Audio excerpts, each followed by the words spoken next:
Assalamualaikum warahmatullahi wabarakatuh. Bagaimana kabar anak-anakku sekalian? Bapak harap kita semua senantiasa diberi kesehatan dan kesempatan oleh Allah Subhanahu wa taala sehingga kita bisa senantiasa beribadah kepadanya. Baik, sebelum kita memulai pembelajaran pada pagi hari ini, kita awali dengan menetapkan niat terlebih dahulu dengan tujuan mendapatkan ridha Allah dan mendapatkan ilmu yang bermanfaat serta untuk menghilangkan kebodohan. Sebagaimana yang dijelaskan oleh Rasulullah SAW bahwasanya innamal a'malu binniyat wa innamal likulli imri'in ma nawa. Yang artinya sesungguhnya sahnya tiap-tiap perbuatan berdasarkan niatnya, dan sesungguhnya seseorang hanya mendapatkan apa yang ia niati. Seperti itu. Baik, selanjutnya kita awali pembelajaran dengan membaca doa sebelum memulai pembelajaran, dengan harapan apa yang kita pelajari pada pertemuan kali ini bisa bermanfaat dan memberikan keberkahan bagi kita semua. Berdoa mulai. Bismillahirrahmanirrahim. Raditu billahi rabba wa bil islami dina wa bi muhammadin nabiyya wa rasulah. Rabbi zidna ilman nafi'a warzuqna fahman wasi'a. Rabbi israh li sadri wa yassir li amri wahlul 'uqdatam min lisani yafqahu qawli birahmatika ya arhamar rahimin. Berdoa selesai. Baik, pada pertemuan kali ini kita akan membahas mengenai dahsyatnya persatuan dalam ibadah haji dan umroh. Pada materi pertama yang akan kita pelajari adalah mengenai ibadah haji. Berikut adalah peta konsep dari materi yang akan kita pelajari pada pertemuan pertama, pertemuan kedua, dan pertemuan ketiga. Itu. Baik, selesai. Selanjutnya adalah pengertian dari haji itu sendiri. Kata haji merupakan berasal dari bahasa Arab al-hajj yang berarti menyengaja.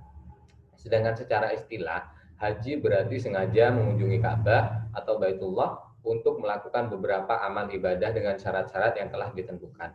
Haji adalah berkunjung dengan pengertian lain, menjelaskan bahwasanya haji merupakan berkunjung ke Baitullah atau Ka'bah untuk melakukan amalan-amalan antara lain berihram, wukuf di Arafah, mabit di Musdalifah dan Mina, tawaf di Ka'bah, sa'i, dan amalan-amalan lainnya pada masa tertentu demi memenuhi panggilan Allah Subhanahu wa taala dan mengharapkan ridhonya semata. Jadi itu adalah pengertian dari haji. Selanjutnya adalah hukum dan dalil nakli haji. Ibadah haji wajib bagi umat Islam yang telah memenuhi syarat. Ibadah haji diwajibkan hanya sekali seumur hidup, sebagaimana firman Allah dalam Quran surat Al-Imran surat ketiga ayat ke-97 yang berbunyi, A'udzu billahi minasyaitonir rajim. Bismillahirrahmanirrahim. Fihi ayatum bayyinatum maqamu Ibrahim wa man dakhalahu kana amina walillahi 'alan nasi hajjul baiti man istata'a ilaihi sabila wa man kafara fa innallaha ghaniyyun 'anil 'alamin. Shadaqallahul 'azim. Artinya, padanya terdapat tanda-tanda yang nyata, di antaranya makam Ibrahim. Barang siapa memasukinya, Baitullah itu, menjadi amanlah dia. Mengerjakan haji adalah kewajiban manusia terhadap Allah, yaitu bagi orang yang sanggup mengadakan perjalanan ke Baitullah. Barang siapa mengingkari kewajiban haji, maka sesungguhnya Allah Maha Kaya, tidak memerlukan sesuatu dari alam semesta. Sehingga sudah jelas sekali bahwasanya hukum dari pelaksanaan haji berdasarkan Quran surat Al-Imran surat ketiga ayat ke-97 bahwasanya seorang manusia wajib melaksanakan haji apabila ia sanggup melaksanakan perjalanan ke Baitullah, seperti itu. Selanjutnya adalah macam-macam pelaksanaan ibadah haji dan umroh. Yang pertama adalah ifrad, yang kedua adalah tamattu, yang ketiga adalah qiran. Haji ifrad berarti Haji ifrad berarti adalah melaksanakan haji terlebih dahulu, kemudian setelah pelaksanaan haji selesai, melaksanakan haji saja terlebih dahulu, kemudian setelah selesai berhaji, kemudian kembali ke Baitullah dan melaksanakan umroh. Artinya dalam pelaksanaan haji ifrad itu dipisah antara haji dan umroh. Kemudian yang kedua adalah pelaksanaan haji tamattu. Haji tamattu di sini berarti melaksanakan umroh terlebih dahulu. Seseorang datang jauh-jauh hari sebelum pelaksanaan haji dan melaksanakan umroh. Setelah melaksanakan umroh, baru orang tersebut melaksanakan haji. Dan yang terakhir adalah haji kiron. Pelaksanaan haji kiron berarti melakukan pelaksanaan ibadah haji sekaligus umroh pada satu waktu. Sehingga pada pelaksanaan haji tamattu dan kiron, seseorang diharuskan untuk membayar dam. Sedangkan pada pelaksanaan haji ifrad, seseorang tidak diharuskan membayar dam. Itu. Yang selanjutnya adalah syarat wajib haji. Syarat wajib haji yang pertama adalah Islam, yang artinya seseorang non-muslim itu tidak diwajibkan untuk melaksanakan haji. Yang kedua adalah merdeka, yang artinya hamba sahaya tidak diwajibkan, hamba sahaya atau budak itu tidak diwajibkan melaksanakan haji, seperti itu. Selanjutnya adalah balik. Balik seorang anak-anak itu masih belum diwajibkan untuk melaksanakan ibadah haji karena juga masih belum termasuk seorang mukallaf yang dikenai hukum dalam syariat Islam, seperti itu. Yang selanjutnya adalah berakal sehat. Orang gila atau orang yang linglung itu tidak diwajibkan untuk melaksanakan haji, sehingga orang yang melaksanakan haji harus memang orang yang berakal sehat, seperti itu. Dan selanjutnya adalah mampu. Mampu di sini bukan hanya dalam segi harta saja, tapi dalam segi fisik, baik itu jasmaniah maupun rohaniah. Dan dari segi keamanan, keamanan dari dirinya sendiri maupun keamanan dari orang-orang yang ditinggal, seperti itu. Selanjutnya adalah rukun haji. Pengertian rukun haji sendiri merupakan serangkaian kegiatan yang apabila salah satunya tidak dikerjakan, maka hajinya tidak sah dan tidak boleh diganti dengan dam. Artinya, apabila ada salah satu rukun haji yang ditinggalkan oleh seseorang selama pelaksanaan ibadah haji, maka haji orang tersebut tidak sah dan wajib mengulang di lain waktu, seperti itu. Yang pertama, rukun haji yang pertama adalah ihram. Ihram merupakan niatan seseorang, rukun haji pertama di mana seseorang itu mengenakan pakaian ihram dan berniat melaksanakan haji. Pemakaian pakaian ihram merupakan bukti bahwa seseorang sudah memasuki fase di mana orang tersebut terkait dengan hukum-hukum pelaksanaan haji. Sehingga apabila orang tersebut melanggar selama menggunakan pakaian ihram, maka orang tersebut kemudian akan dikenakan denda atau dam, seperti itu. Yang kedua adalah wukuf di Arafah. Pengertian wukuf sendiri berarti berhenti. Nah, wukuf di Arafah berarti keadaan berhenti sejenak dalam waktu tergelincir matahari pada tanggal 9 Dzulhijjah atau hari Arafah sampai terbitnya fajar di tanggal 10 Dzulhijjah. Artinya seseorang yang melaksanakan haji itu wajib berhenti sejenak atau berdiam diri di Arafah selama tanggal 9 sampai tanggal 10, seperti itu. Yang selanjutnya adalah tawaf. Tawaf sendiri secara bahasa berarti mengelilingi. Nah, tawaf yang dimaksud di sini adalah mengelilingi Ka'bah sebanyak 7 kali, dimulai dari Hajar Aswad, di mana letak Hajar Aswad itu ada di sebelah kiri orang yang melaksanakan ibadah haji. Dilakukan sebanyak 7 kali mengelilingi Hajar Aswad dengan hitungan 1 dimulai setelah orang tersebut sampai ke Hajar Aswad lagi, sampai garis Hajar Aswad, seperti itu. Selanjutnya adalah sa'i. Sa'i merupakan salah satu ibadah yang berupa peninggalan dari syariat orang terdahulu, yaitu ajaran merupakan sejarah dari Siti Hajar yang merupakan istri dari Nabi Ibrahim yang saat itu melaksanakan mencari air karena Ismail kecil kehausan, seperti itu. Jadi oleh Allah syariat tersebut dikenang dan dilaksanakan sampai sekarang berupa sa'i. Sa'i merupakan ibadah lari-lari kecil dari Bukit Sofa ke Bukit Marwah sebanyak 7 kali.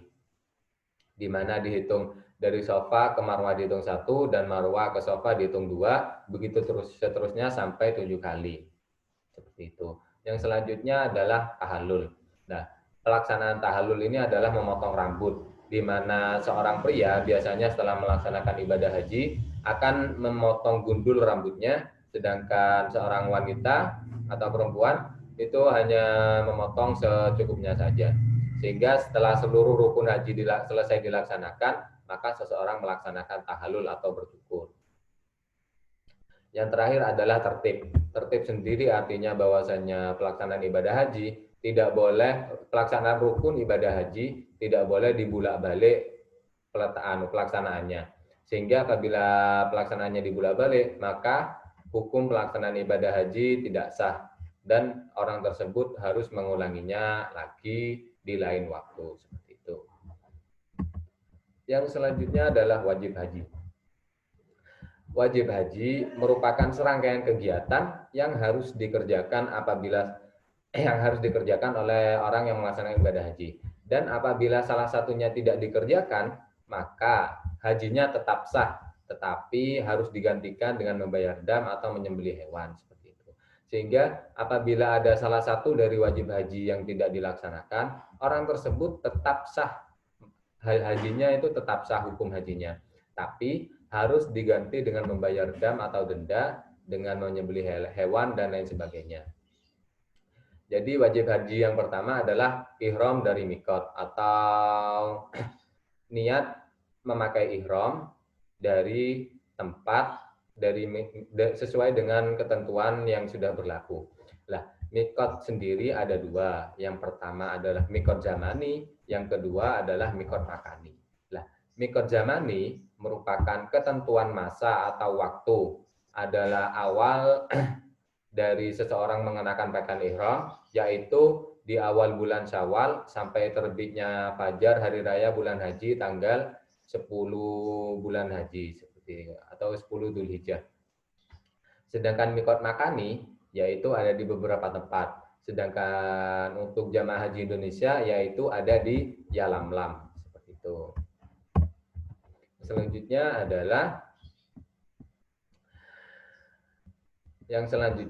adalah bermalam di Musdalifah. Bermalam di Musdalifah merupakan kegiatan wajib haji di mana seseorang itu harus bermalam dan berdiam diri di Musdalifah selama 1 malam. Pada keesokan harinya orang tersebut melakukan lempar jumroh dan kemudian di malam berikutnya orang tersebut melakukan bermalam di Mina, seperti itu. Dan yang terakhir adalah melakukan tawaf wada. Tawaf wada adalah tawaf perpisahan yang dilakukan oleh seorang yang melaksanakan ibadah haji atau umroh, yang dimana melaksanakan ibadah haji, sehingga setelah melaksanakan tawaf wada atau tawaf perpisahan, orang tersebut telah selesai melaksanakan haji, seperti itu. Dan yang terakhir adalah tidak melakukan perbuatan yang dilarang atau diharamkan. Akan dijelaskan pada penjelasan berikutnya. Ya, selanjutnya adalah sunnah-sunnah haji. Sunnah-sunnah haji yang pertama adalah memperbanyak membaca talbiyah. Lafaz talbiyah yaitu seperti berikut. Labbaik Allahumma labbaik, labbaik la syarika laka labbaik, innal hamda wan ni'mata laka wal mulk la syarika lah.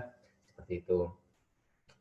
Jadi sunnah haji adalah memperbanyak membaca talbiyah selama pelaksanaan ibadah haji. Kemudian yang kedua adalah berdoa sesudah membaca doa talbiyah. Kita berharap apa yang kita inginkan selama pelaksanaan ibadah haji, kita berdoa setelah membaca banyak talbiyah, seperti itu.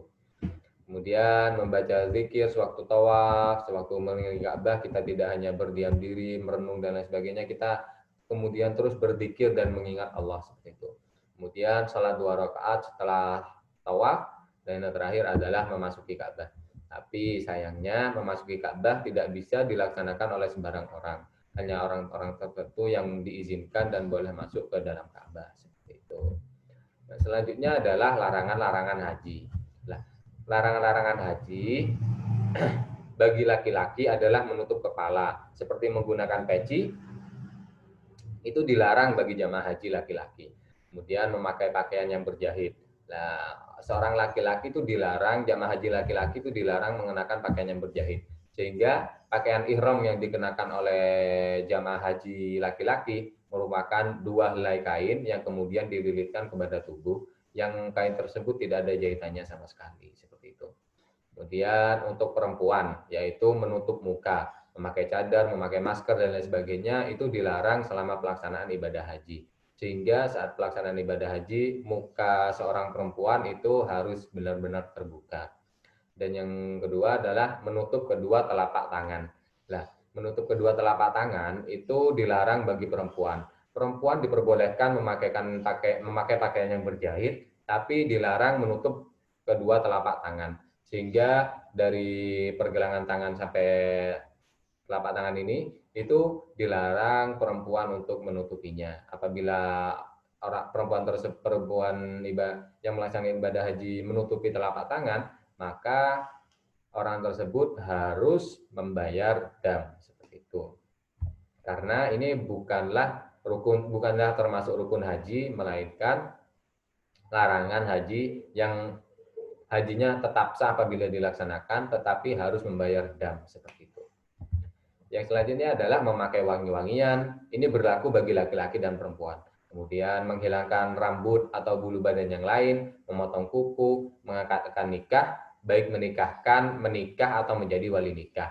Bertubuh bagi suami istri, dan berburu atau membunuh binatang darat yang liar dan halal dimakan. Jadi apabila larangan-larangan haji ini dilanggar, maka seseorang hajinya itu tetap sah, tapi tetap harus membayar dam atau denda.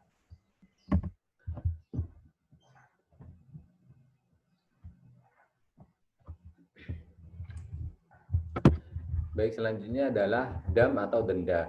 Nah, dam sendiri berasal dari bahasa Arab yang berarti darah. Sedangkan secara istilah, dam merupakan mengalirkan darah dengan menyembelih ternak berupa unta, sapi, atau kambing di tanah haram dalam rangka memenuhi ketentuan manasik haji, yaitu karena melanggar atau melaksanakan haji selain haji ifrad, seperti itu. Nah, macam-macam dam itu ada 3. Yang pertama adalah dam nusuk, yang kedua adalah dam isaah, dan yang ketiga adalah dam kifarat. Nah, dam nusuk ini adalah dam yang harus dibayar oleh seorang yang melaksanakan ibadah haji atau umroh dengan cara pelaksanaan, yaitu haji secara tamattu dan haji secara qiran. Tadi kan sudah Bapak jelaskan bahwasanya haji secara ifrad yaitu memisahkan antara haji dan umroh, pelaksanaannya dalam waktu yang berbeda. Seperti haji dulu, kemudian setelah selesai haji baru seorang tersebut melaksanakan umroh. Nah, kemudian yang kedua adalah haji secara tamattu, yaitu mendahulukan umroh, kemudian setelah selesai melaksanakan umroh baru orang tersebut melaksanakan ibadah haji. Dan yang ketiga adalah haji qiran, yang melaksanakan haji dan umroh secara bersamaan. Sehingga pada pelaksanaan haji secara tamattu dan qiran, seseorang wajib membayar dam, yaitu dam nusuk, seperti itu. Yang kedua adalah dam isaah. Dam isaah adalah dam yang harus dibayar oleh seseorang karena sudah melanggar atau meninggalkan wajib haji, seperti itu. Sehingga apabila seseorang meninggalkan wajib haji, salah satu wajib haji atau sebagian besar wajib haji, itu hajinya tetap sah tapi harus membayar dam, yaitu dam isaah. Dan yang terakhir adalah dam kifarat. Dam kifarat adalah dam yang harus dibayar oleh seseorang apabila orang tersebut melanggar larangan-larangan dari pelaksanaan ibadah haji, seperti itu. Baik, demikian pembelajaran dari Bapak. Apabila ada yang ingin ditanyakan, bisa ditanyakan langsung melalui Bapak atau kita diskusikan bersama melalui grup WhatsApp, seperti itu. Kurang lebihnya, Bapak akhiri pembelajaran kali ini dengan membaca doa kafaratul majelis, dengan harapan semoga apa yang kita pelajari hari ini bisa bermanfaat dan memberikan keberkahan bagi kita semua. Berdoa mulai. Bismillahirrahmanirrahim. Subhanakallahumma wa bihamdika asyhadu an la ilaha illa anta astaghfiruka wa atubu ilaik. Walhamdulillahi rabbil alamin. Wabillahi taufik wal hidayah. Terima kasih atas waktunya untuk belajar bersama Bapak pada pagi hari ini. Kurang lebihnya Bapak mohon maaf yang sebesar-besarnya. Wabillahi taufik wal hidayah. Wassalamualaikum warahmatullahi wabarakatuh.